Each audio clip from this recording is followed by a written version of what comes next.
Hello, brothers and sisters. This is Lisa, and I'm here to read Saving Faith, Part 4, and this was posted October 27th of 2019. But ye are a chosen generation, a royal priesthood, an holy nation, a peculiar people, that ye should show forth the praises of him who hath called you out of darkness into his marvelous light. 1 Peter 2, verse 9. The message given by Noah, the building of that strange boat, called forth questions, just as God designed it should, and excited the curiosity of the people.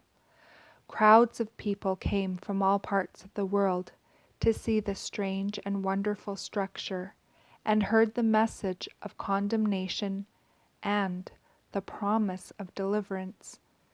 The words that had been spoken to Adam were rehearsed, that sin and Satan should not always triumph. There was to be victory for those who feared God. When his voice was lifted in warning of what God was about to bring upon the world in judgment because of the wickedness of men, great opposition was manifested against the words of the messenger. The opposition, however, was not entirely worldwide, for some believed the message of Noah and zealously repeated the warning. But the men who were accounted wise were sought, and were urged to present arguments by which the message of Noah might be counteracted.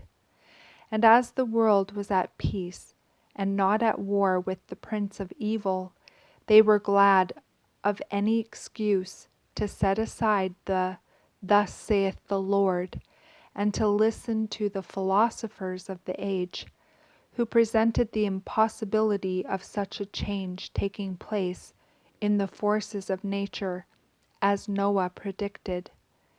There is no enmity between fallen man and fallen angels. Both are evil through apostasy, and evil, wherever it exists, is in league against God. Fallen men and fallen angels were united for the dethronement of God. Thus it was that the wise men of this world talked of science and the fixed laws of nature, and declared that there could be no variation in these laws, and that this message of Noah could not possibly be true. The talented men of Noah's time set themselves in league against God's will and purpose, and scorned the message and the messenger that he had sent. When they could not move Noah from his firm and implicit trust in the word of God, they pointed to him as a fanatic, as a ranting old man, full of superstition and madness. Thus, they condemned him because he would not be turned from his purpose by reasonings and theories of men.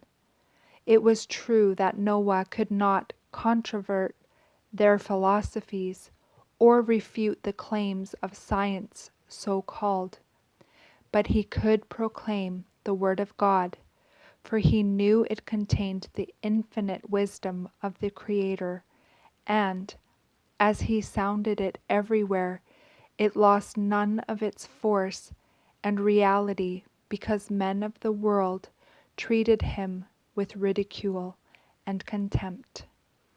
And that is the end of the devotional. I pray that this blesses all of you.